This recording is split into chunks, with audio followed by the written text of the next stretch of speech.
The Vorsith Dominator was a marvel of engineering, a testament to the Grylvan Imperium's dominance over the galaxy. It was not just a warship, it was a statement of power. With its sleek black hull that absorbed light, rather than reflected it in a size rivaling a small moon, it had become the harbinger of doom for countless civilizations. The Grylvan were not merely conquerors. They were destroyers of resistance, taking pride in dismantling every facet of a planet's defense until only compliance remained. Within this ship of unparalleled might, Staff Sergeant Ethan Hayes was an anomaly, a single human. Captured during a daring raid on Earth's orbital defenses, he now sat in one of the countless interrogation chambers aboard the ship. Ethan wasn't tall by human standards, standing just under 6 feet, but his presence filled the room in a way that unnerved his captors. His piercing blue eyes scanned every inch of the room, not with fear but with purpose.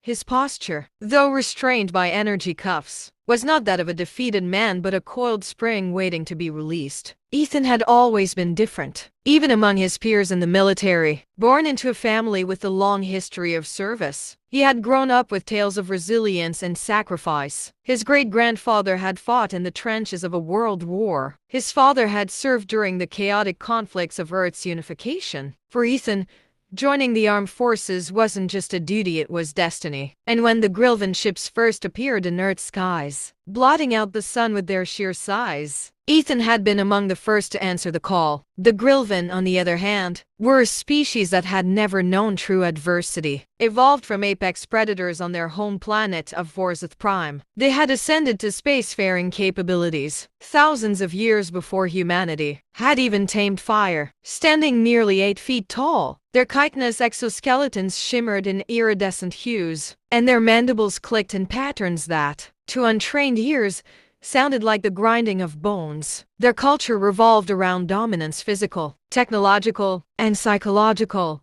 To them, other species were tools or toys, and humanity was no different. Commander Krylvox, the overseer of the interrogation chamber, was a textbook example of Grylvan arrogance. He had overseen the subjugation of dozens of species, each more advanced than the last. Yet none had intrigued him as much as the humans. They were fragile creatures by Grylvan standards, with soft flesh and no natural weapons to speak of. And yet, they had resisted. For over a year, they had held their ground against the Imperium's relentless onslaught, inflicting casualties that no other species had managed.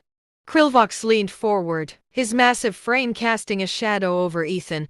"Your resistance is admirable," he said, his voice dripping with mockery. "But it is ultimately futile. Your species clings to hope like a drowning creature clutching at air. Tell me, human, what drives you to persist?" Ethan didn't flinch. His gaze met Krylvox's, unyielding. "What drives us?" he repeated, his voice calm. "You wouldn't understand. It's not in your nature." Krylvox's mandibles twitched, a gesture Ethan recognized as irritation. The commander was used to seeing fear in his prisoners. This human's defiance was an anomaly, and anomalies in the Grylvan worldview were things to be eliminated. The other Grylvan in the room chittered with laughter, their sharp appendages tapping rhythmically against the floor. One of them stepped closer, a younger officer whose exoskeleton glowed a vibrant green, a sign of youth and inexperience. He reached out, tapping the Earth insignia on Ethan's uniform with a claw. "What is this primitive symbol?" the officer sneered. "A reminder of the world you've already lost." Ethan smirked, the corner of his mouth curling in a way that unsettled the officer. "No," he said simply, "it's a promise." The laughter stopped abruptly. Krylvox's eyes narrowed, the predatory glint in them now tinged with confusion. "A promise of what?" Ethan leaned back in his restraints, his demeanor calm despite the tension in the room. "Of what's coming," he said. "You thought capturing me was a victory. It wasn't.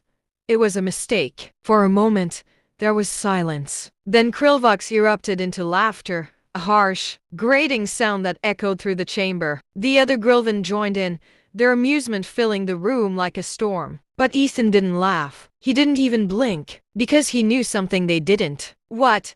The interrogation turns. The sterile glow of the interrogation chamber painted the metallic walls with a cold, unforgiving light. For the Grylvan, It was the perfect setting to assert their dominance. They believed in psychological warfare as much as physical force. And this chamber was a testament to that philosophy. The glowing glyphs etched into the walls were more than decoration. They were part of a neural disruption field, designed to weaken the resolve of prisoners. Humans, with their primitive brains, were particularly susceptible, or so the Grylvan thought. Ethan Hayes sat at the center of this technological theater, his wrists and ankles bound by glowing energy restraints. The chair he occupied wasn't just a seat. It was a tool of oppression, calibrated to sense and react to the prisoner's movements. Any attempt to break free would result in an instant, incapacitating shock. The Grylvan took pride in such precision, believing their technological superiority to be insurmountable. Overseer Krillvox paced in front of Ethan, his exoskeleton shimmering under the light. The commander carried himself with the air of a predator toying with its prey. Behind him, a group of Grylvan officers stood in a semicircle, their laughter and mocking gestures designed to amplify the psychological pressure on the human soldier. "You're remarkably composed for someone in your position," Krillvox said, his mandibles clicking as he studied. "Ethan, do you not grasp the gravity of your situation? You are aboard the flagship of the Grylvan fleet, surrounded by forces that have conquered civilizations far more advanced than your own." Ethan met Krillvox's gaze with unflinching resolve. "Oh, I grasp it just fine," he said. "What I don't grasp is why you're so confident. You really think this ship is untouchable?" Krillvox's mandibles twitched in irritation. The human's calm demeanor was unexpected, and Krillvox disliked the unexpected. "This ship," he said, his voice rising slightly,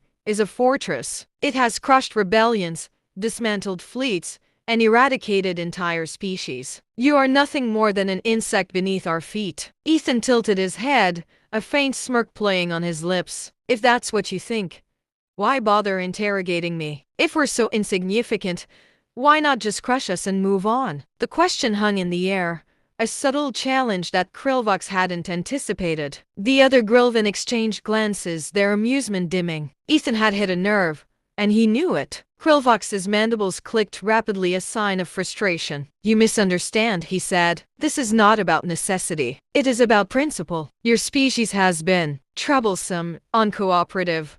We need to understand the source of your defiance. Is it ignorance, stupidity, or something else?" Ethan leaned forward as much as his restraints would allow, his smirk widening. "You really want to know?" he asked, his tone almost playful. "It's none of those things. It's something you can't even comprehend." "And what is that?" Krillvox demanded, his voice edged with impatience. Ethan's expression hardened, his voice dropping to a low, dangerous tone. "It's hope. It's the unshakable belief that no matter how powerful you think you are, no matter how many ships or soldiers you throw at us, we will find a way to fight back. You can't break us. You can only make us stronger." The room fell silent. The other Grylvan officers shifted uncomfortably, their amusement now replaced with unease. Krillvox stared at Ethan, his predatory confidence wavering for the first time. "You're delusional," Krillvox said, though his tone lacked its previous conviction. "Hope is a weakness. It blinds you to reality." Ethan shrugged as much as his restraints would allow. "Maybe,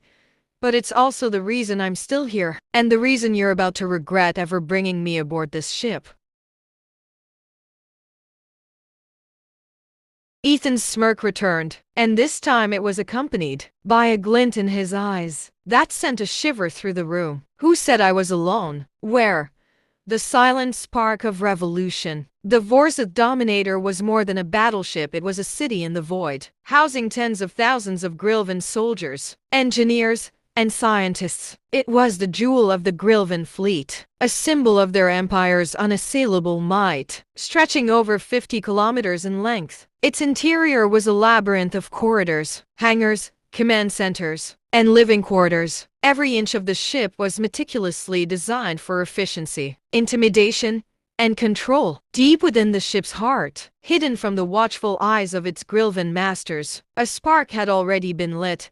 Ethan's capture wasn't the act of desperation. It appeared to be. He was a Trojan horse, a willing pawn in a gambit designed to exploit the very arrogance of the Grylvan, embedded within his neural implanted device. The Grylvan had arrogantly dismissed as primitive was a virus. Not just any virus, but a masterpiece of human ingenuity, created by some of Earth's brightest minds. The virus had already begun its work. Invisible to the ship's detection systems, it crept through the Dominator's networks, bypassing firewalls and security protocols with ease. It was a silent saboteur, reprogramming key systems, planting backdoors, and corrupting critical infrastructure. The ship's shields, navigation, weapons, all of it was being compromised. And the Grylvan had no idea. In a hidden command center on the dark side of Earth's moon, a team of resistance fighters monitored the virus's progress. Holographic displays showed a digital representation of the Dominator's systems, with key components flashing green as the virus took control. Commander Rachel Grant,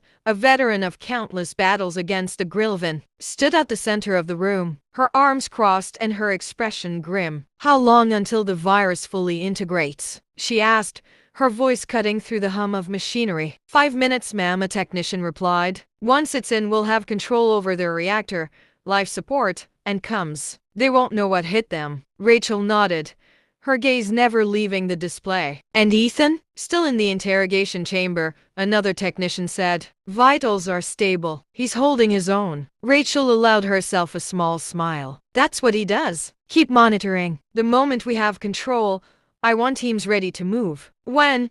The turning point. The first signs of trouble on the Vorsa Dominator were subtle, barely noticeable glitches that the Grylvan dismissed as routine. Maintenance issues, a door refusing to open here, a flicker in the lights there. But as the minutes passed, the glitches became impossible to ignore. Entire sections of the ship lost power. Alarms blared as life support systems fluctuated, causing temperatures to spike and oxygen levels to drop.